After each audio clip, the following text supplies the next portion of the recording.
everyone. Welcome to this beautiful day on Monday, the 19th of July. Can you believe we're almost over summer, huh? Well, what are you listening to, right? Wow, I've already started playing around with mixing and mastering the first rehearsal, because the fun part of doing these projects is not only the work that you do to record and write and practice to be ready for the recording session, but I get to enjoy, along with you, the process of making it sound the best that it can. And that's the art of mixing and mastering.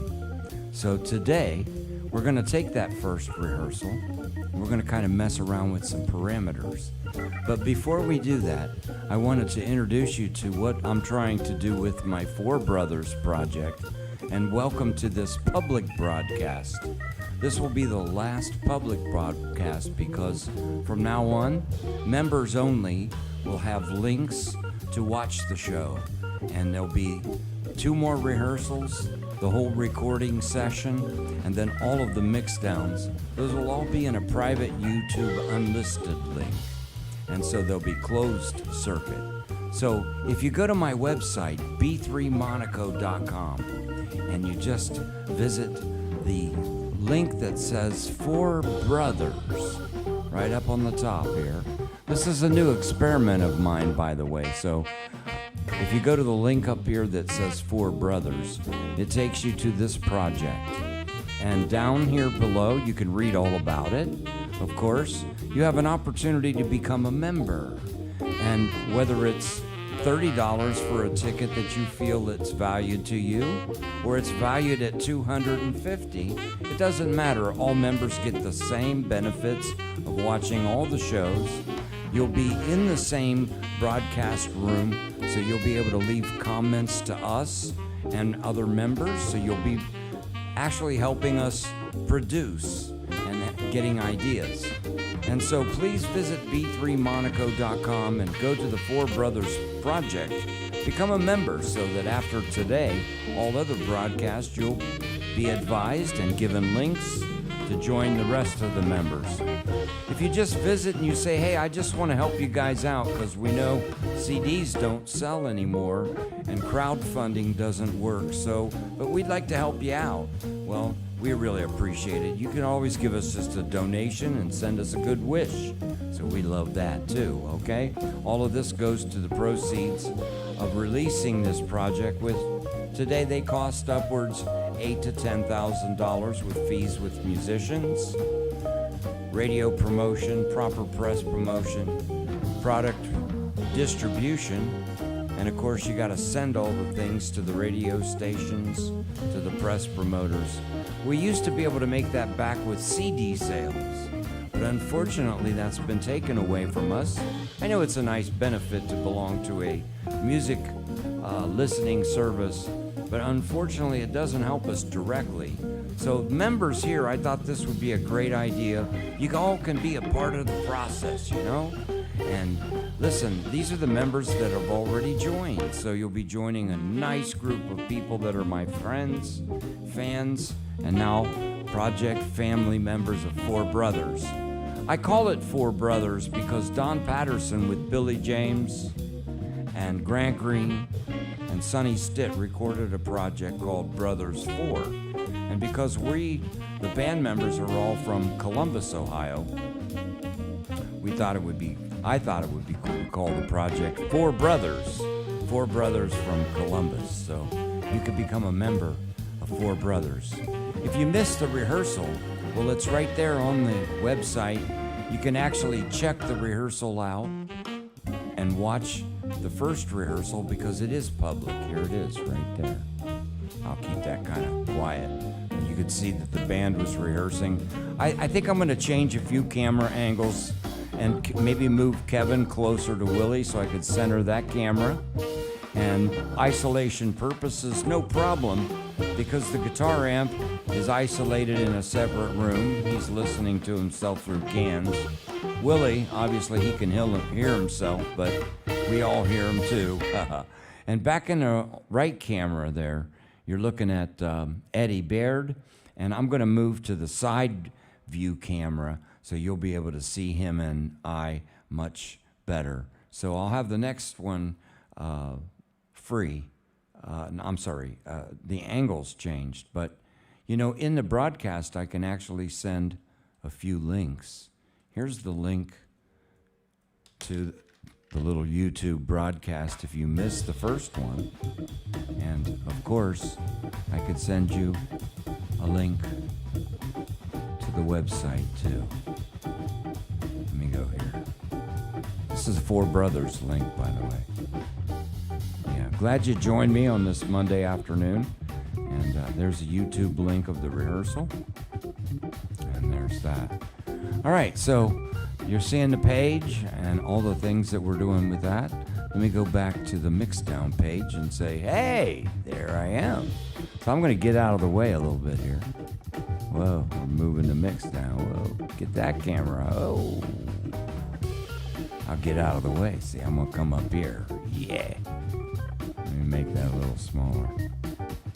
All right, so you're listening to an output from my mixing board, and this output is going directly to another sound card which is being broadcast to you. This is all the technical stuff. So the other technical thing is that I got this microphone actually plugged into the DAW, and I could control its level simply by going softer, louder. Yeah. So I could talk to you nice. Sounds good. And I got the music on a separate sub so I could bring it up when we start talking about mastering here in a minute and mixing. This is exciting, isn't it?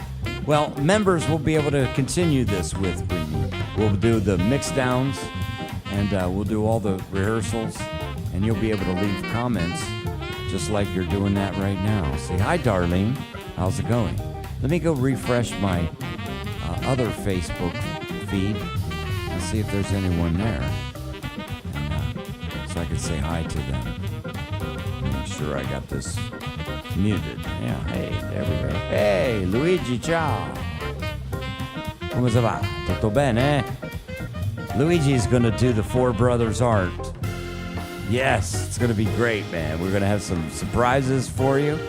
We're just like back in the old days, right? I'm gonna copy this link too here. Can I? Oh, gee. Yeah, I guess not. Well, anyhow, there's a link to something.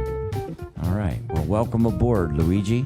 It's good to see you. I'm glad everything's good, you know? Yeah. There's a link to the project. Yeah, tutto bene. Yeah, man. Thank you very much for agreeing to do our art. I can't wait. It's going to be spectacular, you know? All right. I could see everybody's comments, and you can see the mixing console, and we can get started. All right, so I'm going to pull my voice down a little bit, and you'll have to strain to hear me, because I want to pull the music up.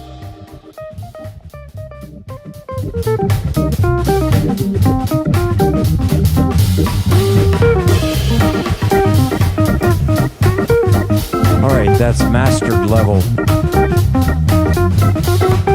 music. Just want you to feel the power of the groove of this band. Wow.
That's the first time that I've ever been able to hear a quartet that I've always wanted to record.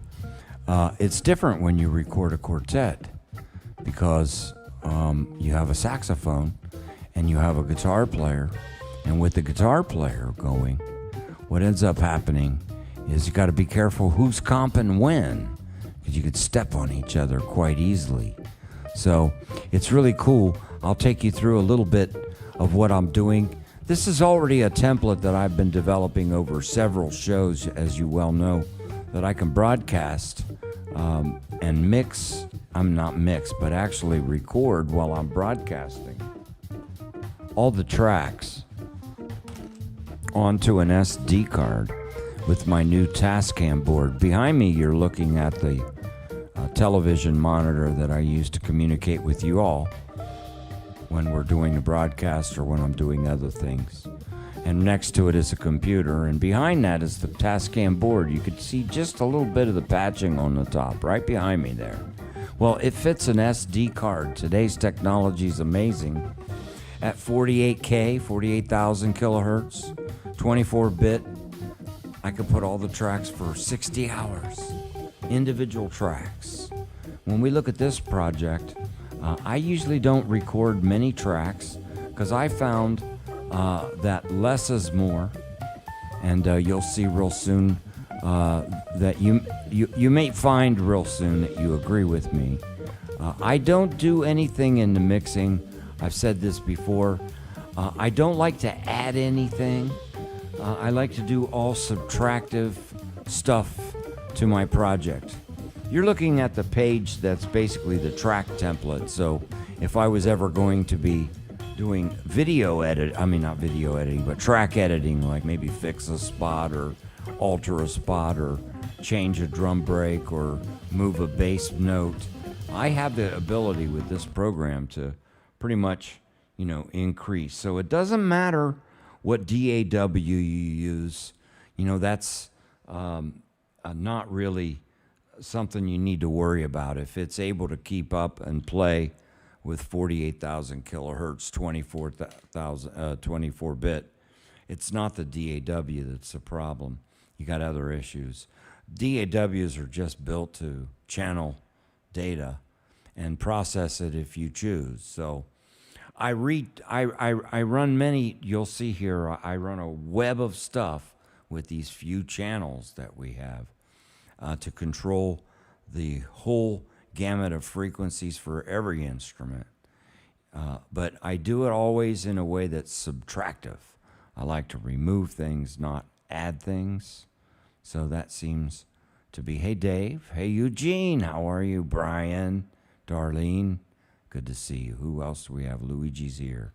There's probably more people, they just haven't said hello. Oh yeah, definitely. Okay, so you're looking at the track view. We're not going to do anything with that today.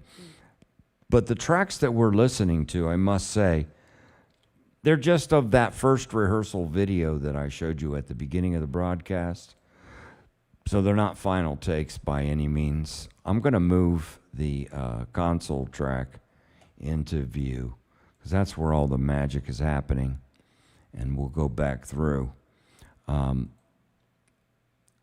A long time ago, while I was at a major jazz festival, I was blessed with the opportunity to hang out with the engineer that was the master engineer of this jazz festival that had to organize several stages going on continuously over 3 days. And some of the major shows, the big shows, were being recorded for resale. So there were actual video, audio productions like I do when I do my Friday shows, but major, right? Sound men and cameramen and angles and communicating and all this data going in. And then I asked him, I says, well, what about the processing of the audio? What do you do? And he says, well, in today's world, we mix and master at the same time. So those of you who are getting into it, if you start learning this right at the beginning, great. Let me take you through just a small little piece of what the difference is. Mixing is the process that you start out with. And it starts with whatever you put in, you try to make it sound like it sounded before you put it in when it's in. All right? So in other words, I want the drums to sound like the drums. And I want the organ to sound like the organ. And I want the guitar to sound like the guitar and the sax to sound like the sax. That's the idea of recording. So using proper microphones, placement, and techniques, we're not going to go through all that. But I can tell you the simple things, the major overhaul things. And I found, like I said before, that subtractive and less makes a bigger sound. Why? Well, have you ever tried to have a conversation with your friend and it's real windy and you're in the middle of the field and your friend's trying to yell and the wind is blowing in your ear and you can't quite understand, but then the wind stops blowing and then you can hear that person. Another example would be level noise around you. Let's say you're standing in a corner of New York City, Manhattan, talking to your friend. The level of sound around you is so loud that you can't clearly hear some things that your friend's saying. And people with golden stature can appreciate that even more because you can't understand anything. You just keep saying, huh? Oh, well. Anyhow, so it's a good thing with mixing and mastering. The mastering part is trying to take that sound and making it consistently sound balanced in frequency level. So mixing is balancing the instruments. Mastering is balancing the frequencies. Simple, right? The idea of mastering is, there's a big debate about sound wars and everything, and I understand why it's important to have your sound at least up in the range that's in the top.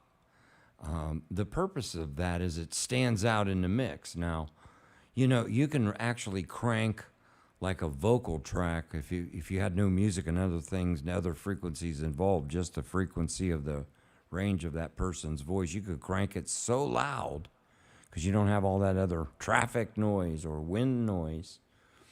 And that's why when you're listening to Spotify and a commercial comes on and all of a sudden you thought the music was loud, but man, that commercial comes on blasting. It's because of that. Mastering, though, is exactly that, is bringing the overall level to a balanced level that's loud, not so loud that it has no dynamic. Different styles of music have different levels of loud. For example, the loudest stuff that I found mastered so far is Barry White music. He's got it pretty much dynamic free. It's just loud. But that kind of music, it works, right? That's the kind of music. And when Barry White stuff plays on the radio, everybody hears it, right? Now, these radio stations, the few that are left, when they broadcast, they have a compressor of their own that tries to bring everything up that's too soft. And the problem is it does it their way, and if it's not your way, then it's not going to sound the way you want it. So mastering is also controlling the level at a certain level so that the place that's broadcasting your music, whether it be Spotify channel or a YouTube channel or a radio station, you don't want their compressor limiter doing the work. You want to have it already peaked out so their levels are it's in the safe zone and their machine isn't compressing. Those Sunday morning AM shows of maybe a religious broadcast that you hear the preacher, he comes on real loud, then all of a sudden when they stop talking, there's all this breathing. That's what the station's compression are doing, because that's probably a real soft broadcast and it cranks it up when he talks, and then it's cranked so high to get it to the level when they stop talking, you can hear all that signal to noise. Well, it's in an opposite ratio called noise to signal, and you're hearing all the signal noise, all the noise, and not the signal. So the idea of mastering is to get the signal up as high as possible, so you hear, technically no noise. But there's this other dilemma that happens as you start to put it up into the top, is you start to run into the realm of what's known as distortion. So you're looking at signal to noise versus distortion versus peak levels versus balanced EQ. So I like that part of the mix because I found that a good mastered product just sounds great. And the way to master it is secret. And I've learned over the years, I've done now so many projects and I've spoken with so many engineers and, of course, learned. That sounds like a statement that means I arrived. I have not. I'm still learning and enjoying every minute of it. So you're looking at the console. What I'm doing now is I only use 3 microphones on the drums. So let me go back and get this started, and I'll go ahead and solo out the drums.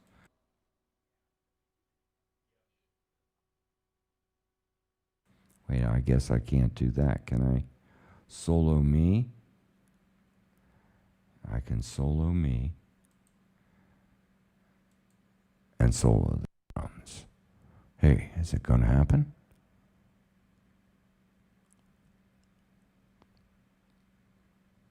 I have ways. Yes? No. Okay, here's what I'm going to do. I'll just solo the drums. There we go. Let me go ahead and turn up the subgroup.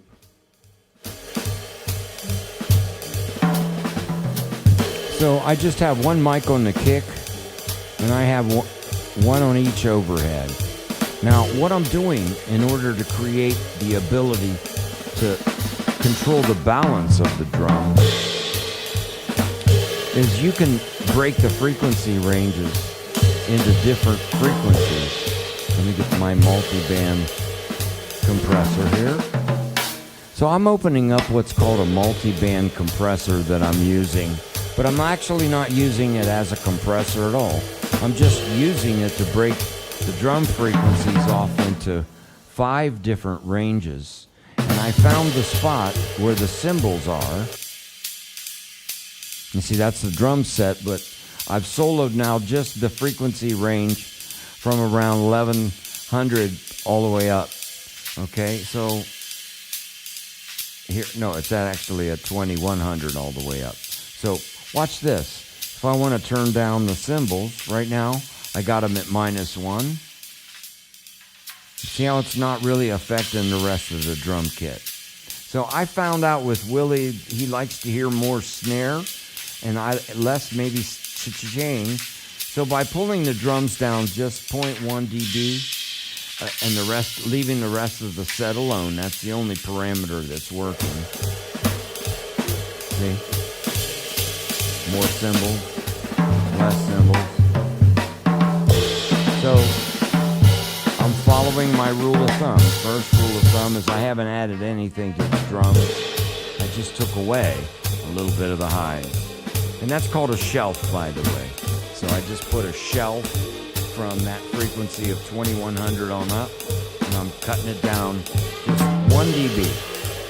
They say that 3 dB is a normal sound change, but when you're talking about the mastering and the final, 1 dB is a lot, as you can tell. All right, so that's the drum set. I've got a pan left and right. There's the right side, and there's the left side. Now, one thing I am doing, and I highly suggest this, if you're a novice and you want your mixes to sound good, well, can you tell how clear the drums sound? By having less, you can just hear everything you want to hear. That just sounds like the drum kit.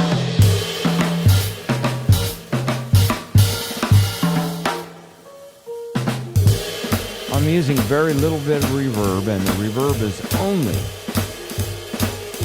on certain frequencies that don't affect the cymbals, don't affect the bass. So we're only going from about 350 hertz up to maybe, 2,000? So the reverb is not going to cover too much, just a nice little bit, and very little bit, right?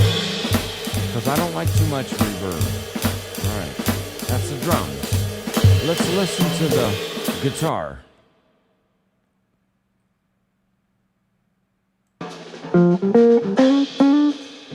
Now the reason why you're hearing a little bit of drum bleed is because those microphones are live, and it will. In the actual recording session, I'm going to isolate that amp a little bit more because I want to hear the high end of the guitar amp, but I don't want to hear the cymbals crashing on top. Right, so can you hear a little bit of those cymbals? Alright, so I'm going to clean that up just a little bit and see if I can do it without destroying the sound of the guitar. So I might change it first by just changing this pitch. That's pretty good. That's pretty good.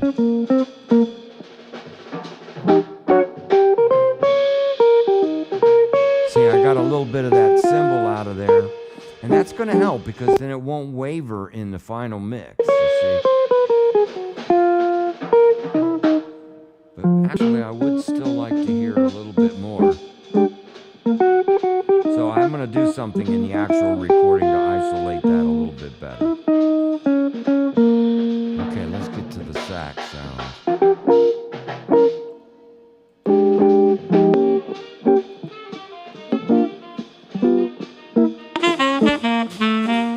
I'm using this beautiful RE20 mic that I'm speaking in. Man, it's really beautiful. If you look at the wave curve of the guitar, now let me pull out the EQ of the... You notice no frequencies are ever going up. The midline stays there. I'm only removing high and low frequencies. So his sax will never feel unnatural.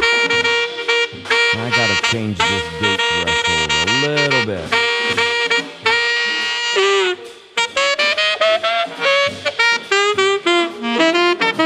I'm using a gate so that when he's not playing, you don't hear too much of the background noise. But there was a note that he played there. I'm going to go back.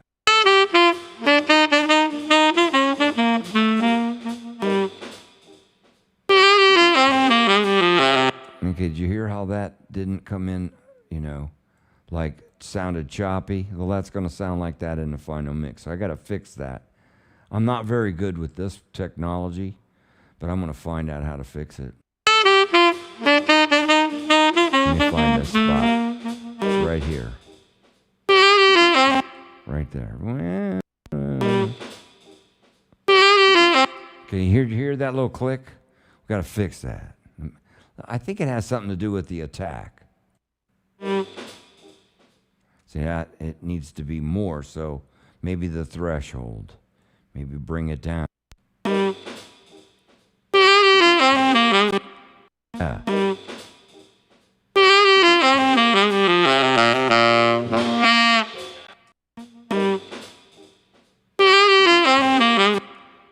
I'm just trying to find that spot where it doesn't pop, but it sounds more natural.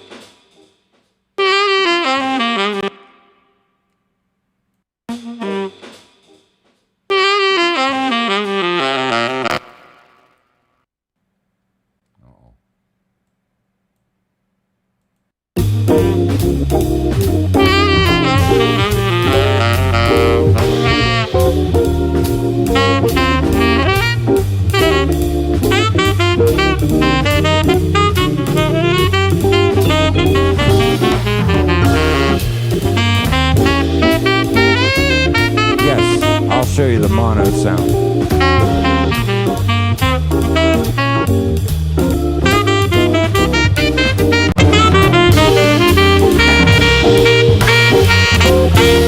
That's in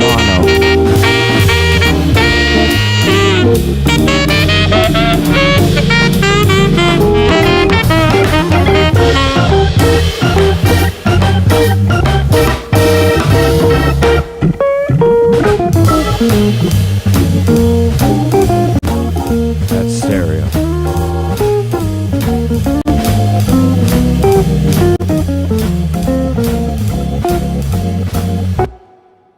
They say if you can hear everything when you click the mono button, you have everything in phase. And, Noah, I found a plugin that really saves my life. And I even use it on applications you wouldn't think that you would need to, and it made a big difference. So I might as well go to that part of this broadcast because I think this is exciting. I only paid about $100 for this program. This one is made by Audio Redix. I heard that some of the new DAWs have it built in. It's called Auto Align. And for $100, it's the biggest thing. What I do is Auto Align allows me to make a channel that sends. Notice that's channel 2, okay? So that's the organ DI. I'm going to go over here to the Eddie. I'm going to go here to the drums. Notice this is receiving channel 1. Let me go to this one. This one is sending channel 1. So I'm using 2 channels on Auto Align. Here's how it works. One of the channels has to be the master channel that everyone else that goes to that channel lines itself up in both azimuth, meaning start point, it moves the sample points to the left or to the right so that they come down at the same place, and polarity. So if it's out of phase, it flips it automatically. So I have this Auto Align running on the master on the overhead snare side. That's the suggested one. Then I have the ride side lined up to that, both in azimuth and polarity. I have the kick mic. And then I also have the sax and the guitar mic lined up to that so that everything's in phase. That's in live rooms that comes in the same bleed. All right, so sax is bleeding into the drums. Then if the sax is picking up the cymbals and they're lined, the cymbals are in phase. No weird sounds, right? Even though I'm trying to eliminate any of that. But any of that's going to pass through, if it's in phase, is not going to cause the wind to blow in the field or the traffic jam. It looks like I have a audio. Let me just stop. That usually fixes. There we go. Hey, we're back. I have the sync set as low as possible, the latency. So I have those aligned. And then here's what I do with the organ. I think this is extra special, and I think everybody might enjoy this, especially the organ players. When you listen to this, let me get some organ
Okay, there you can hear me. I had to send my voice track over to the organ because I have the organ soloed out. So what I did with the organ before we start listening to it is I have the organ connected through both a DI, just dry signal, and then I have the other signal that's dry going into the GSI burn simulator. So I have found that a simulator, if used properly, actually is more consistent and sounds the same, if not better, because of the consistency than a real Leslie. So I mixing both the DI and the Leslie of effect together. And so when I get to the full organ here, when the Leslie starts to spin, you're hearing a combination of the DI and the simulator. But I don't split my frequencies like you would on a Leslie when it comes to separating the organ bass and the highs. So what I do is I separate the two. So from the channels that came in from the DI over here, the DI channel and the two from the simulator, I'm sending those over via sub-sends, right? So the bass, I call this bass because it's going to the bass subgroup, and these are going to the high subgroup. And you'll notice that I have these all going over to these two groups over here, the organ high, the organ low, the bass. Then look over here. You can see now. You see, you never see things going up, because whenever you add frequencies, you add everything in that for the worst. So when you take it away, you just remove what you don't want to hear. So always remove what you don't want to hear. What don't you want to hear on the bass channel? You don't want to hear the high end, right? So I just take the bass, and at 307 hertz, I just cut it off. I had it at 324. We might mess with that. We'll see. No, I know why I said it, because it makes the high organ sound best at 307. So in other words, here's all the bass frequency. At 370 hertz, it's coming down. And I can control the curves. See how it moves? You'll see it move a little bit. Whoops, I'm sorry. So it is 324. See, I thought it was 324. I was on the wrong curve. Watch the curve change there. So I found that this particular curve works the best for the bass. So the bass that you're hearing is running through separate compression at its own rate so that it stays up in the mix a little bit longer. All right? Now the high end, on the other hand, let's take a look at its frequency range.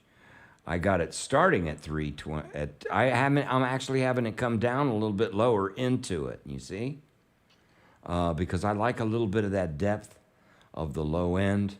And it's rolled off at 7,500. The organ doesn't produce anything more, so I'm just kind of pulling it out. So when we listen to this,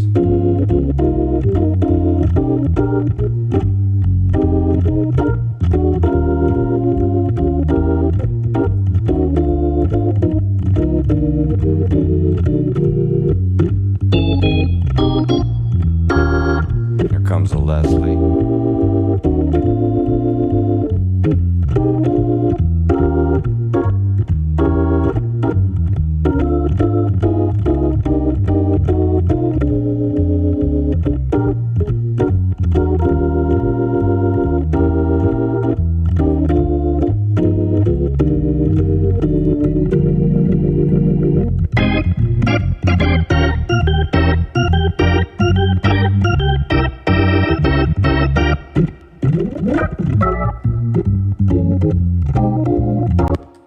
So you see the Leslie sounds gorgeous with the DI. Not too much click, but man, I got it so clean because once again, what I did with this was I get all excited, Don't mind me. I have passion for everything I do. I love to do this too.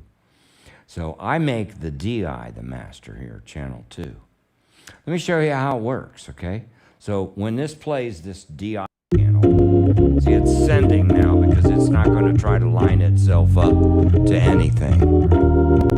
But I'm going to open up the ones that's lined up to it. So here's the left side of the burn simulator. See that it's receiving 2? You notice through its azimuth check that it's in phase, but needed to be moved over 82 samples.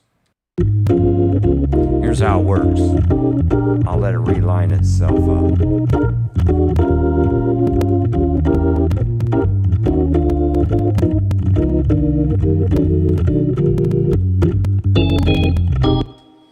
Well, let me do a change in audio settings. It's too close. Here, go to that. No clicks and pop necessary. All right, let's try it again.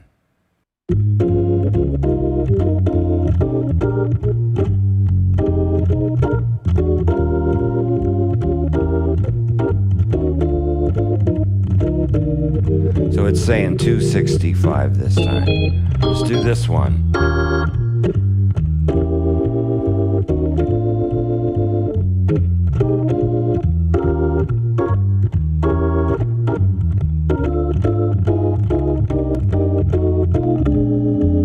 Ooh, organ got bigger now, see? There you go. See how nice it sounds? Because every note hits at the same time, and they're all in the proper polarity.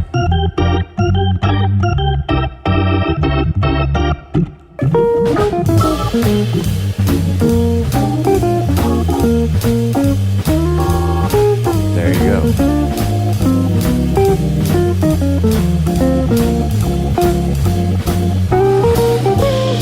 Mess around with the bass a little bit. I think I pulled it down yesterday. I'm a sucker for bass, man. Might bring it back up. 258, 55. See where it's at in the master.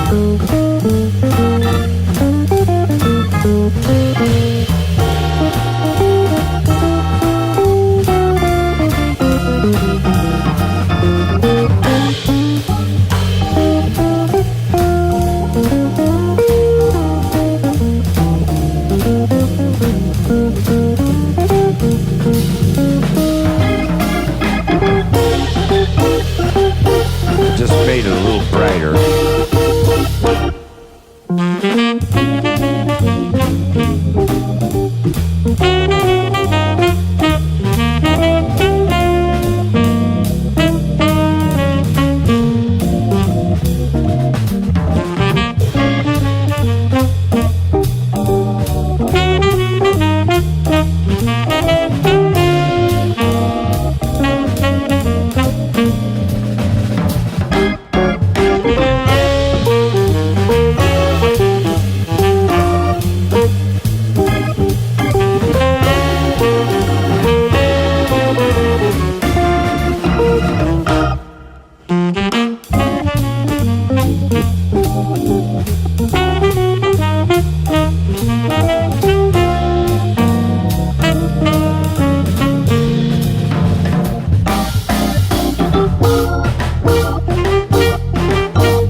I guess the only question that I have right now in my process here is you get different opinions on how much reverb is enough. So I try not to put too much on each instrument because remember, reverb does placement. So the more reverb you have, the more it brings that instrument back. So you want to bring it to the front, you keep turning it up and it just gets this more spacious sound. So if you really want the mix of the instrument to come closer, then you got to pull back But then there's this such thing called mastering reverb. So if you don't mind, I'm going to crank the tempo up. I'm going to crank the volume up a little bit in here. It won't change on your end. I'm going to turn down my talk mic, but I'm going to play around a little bit with two new features. I'm going to show them to you before we do. And it's the process that makes the mastering what it is. This is the mastering side of the equation. This plug-in is a very nice plug-in. And thanks to my friend Vinny Valentino, I endorse that company. This is from FabFilter, and it's a special thing called a glue compressor. It's a new process that I just learned. And what it allows you to do is take the peaks and cut them off, and then mix the cut-off version with the uncut-off version. And it gives you width and space, and oh man, it gives you so many beautiful things. Let me see if there's a way to open them all up at the same time. Let's see, that, no. I guess you just go back and forth, huh? Just go boom, boom, boom, boom. Okay, so this is Ozone Mastering. This is the last piece of the equation. It allows you to pump up the volume so that it cranks up to the last bit at the top. This is where Barry White's stuff is smashed.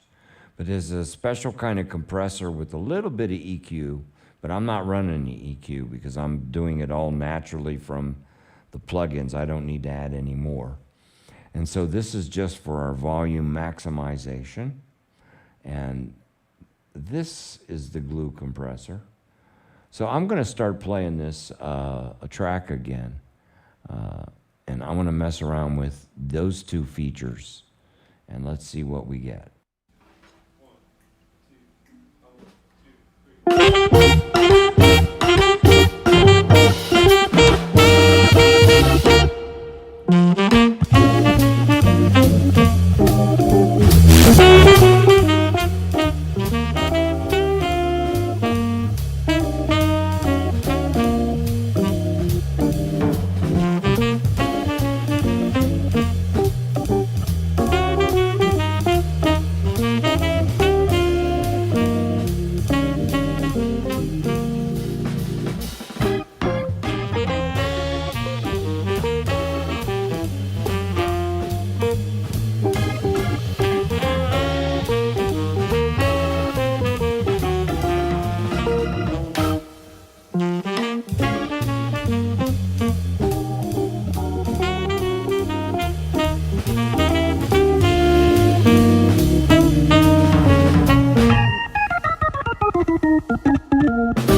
Now here's some funk, and it'll give you an idea where this band's going to be able to go.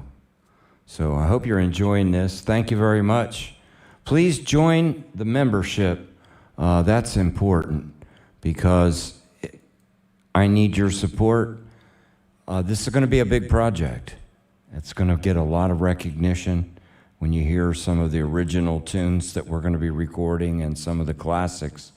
It's amazing. So remember, by being a part, by going to my b3monaco.com website and go to the Four Brothers link, you can quickly join, and you can use your credit card or however you like to.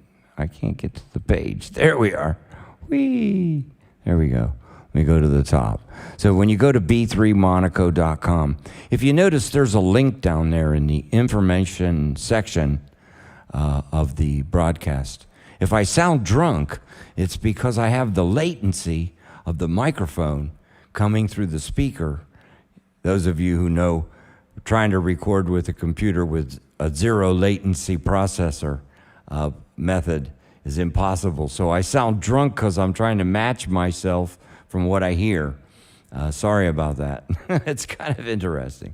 But if you go to b3monaco.com and hit this Four Brothers project, or you could just get it right from the homepage. See, when you go to the homepage, it just says Four Brothers. Any one of these things that you click will take you there. And try to read through it and see what I'm trying to do. This is revolutionary in the sense that I feel that I have many loving fans, and it's just a matter of getting to you to know what I'm doing. I think you'll all enjoy being a part of the sessions and the broadcasts. So visit the page, peruse the whole page, look down at the bottom, see where it's got some videos of the past, and of course I'll replace this Mixdown video of today with the one that's the example here, okay? And this is public, so you can pass these links to anyone you like. They can come and watch the show. If you're not going to become a member, but you feel you'd like to give something to the project, all of the monies received are helping me release this. Like I said early in the broadcast, it usually costs about $8,000 to $10,000 to officially release a smaller project. That's to pay the musicians properly, the radio promoter, and send out the CDs, the press promoter, and send out the CDs. Of course, today we can't sell CDs, and so therefore, without the ability to crowdfund, this is maybe a new way. And I feel like I could bring you into the whole process. You'll be with us at every rehearsal, during the whole recording session and Mixdown. You can leave us comments, tell us what you like, tell us if you have any suggestions. We may even ask you for suggestions. So think about joining it. You can join at $30, $250, or $1,000. It doesn't matter. All members get the same, and I've already had several members buy different packages of different rates because it's based on what you feel it's valued and what you can give. So I think $30 is a fair entry, and God bless all of those that join at any number. I really, really, really, really appreciate it. Let's say you want to give $60. It's easy. Just go to the $30 and double it right in the shopping cart because you can multiply it in the PayPal checkout real quick. And you could take a look at it and say, well, I would like to give Tony $60 in the band. And this money goes to paying the band, paying the radio promoter, the press promoter, the products, the mailings, everything, you know. So here's some members that have joined already. I've got to add someone. He just came while we were on the broadcast. So thank you very much. God bless you all. I want to wrap up the show with something so you can hear the power of this band. So this is just a little rehearsal to a tune that I really like that was recorded by Grant Green. This album's going to have a lot of cool projects. I have 2 new original tunes that are, not finished yet, but they're pretty close.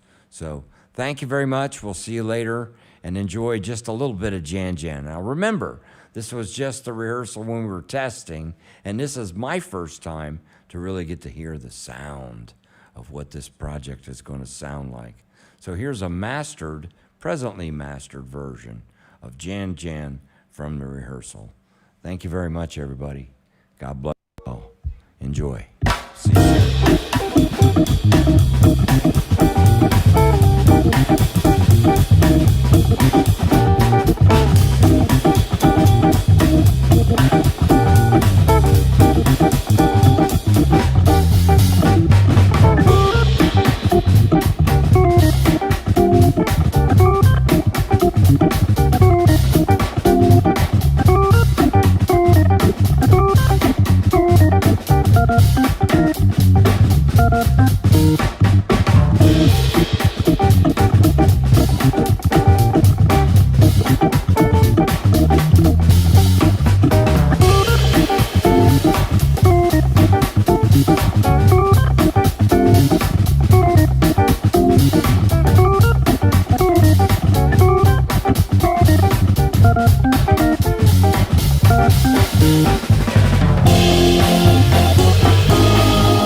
Yeah, thanks so much.